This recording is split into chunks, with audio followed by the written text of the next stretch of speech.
שלום לכל התלמידים. אני מה זה אשמח לשמוע איך היה בחופש. אז נתחיל מתן הראשון שלנו. וואי, מה שאני עשיתי. יום ראשון הייתי בבית. יום שני הייתי קצת בבית. כל החודש הראשון בגדול הייתי בבית. מדי פעם ישנתי, ועוד קצת, ועוד טיפה. ואז קמתי. הסתכלתי מה השעה. מוקדם. חזרתי לישון. בשלב מסוים התחלתי לדבר עם רמזים מהסביבה. ההורים שלי אמרו לי, מתני, נרכבת. החברים שלי אמרו לי, נרכבת. אפילו גיא אוחמן אמר לי. מתן, נרכבת! ואז נזכרתי ברוני. מה עם רוני? התקשרתי אליה. לא ענתה. ניסיתי שוב. לא ענתה.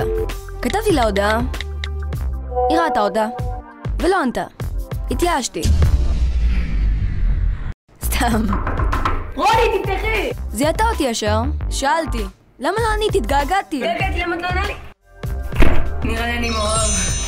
מתן, זה היה מעניין, קצת מוזר, ונעבור אלייך רוני. וואי המורה, את לא מבינה? היה לי חופש כאילו היסטרי. אתם לא מבינים מה עשיתי בחופש. מה לא עשיתי, מה לא תכננתי. אמרתי לנופר, חברה שלי, בוא נלך להופעה של נדב גייג' ברחבת העירייה.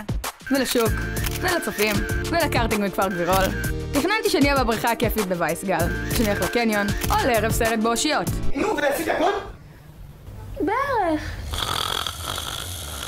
אבל אחרי זה לקחתי את עצמי בידיים, ובאמת התקשרתי לנופר. קבענו להיפגש. התארגנתי, התקלחתי, התאפרתי. שוב התקלחתי, שוב התאפרתי. עלינו על אוטובוס. מתה על העיר שלי. הגענו לנאפיס, היה תור. הצטלמנו. העלינו לסנאפצ'אט. חזרנו הביתה. פתאום דפקו בדלת. לא קמתי. דפקו שוב. לא קמתי. צלצלו בפעמון, בעטו בדלת וצרחו. רוני, תפתחי! פתחתי. הוא הסתכל עליי. הסתכלתי עליו. הוא הסתכל עליי. הסתכלתי עליו. ניסיתי להיזכר מי זה. עידן? משה. אורי. מה המצב, אורי? רונן? לא רונן? לא? הוא בא בי. יותר מדי זמן. מלחיץ. לא הייתה לי ברירה. התגעגעתי, למה את לא עונה לי? נראה לי שברתי לו את האף.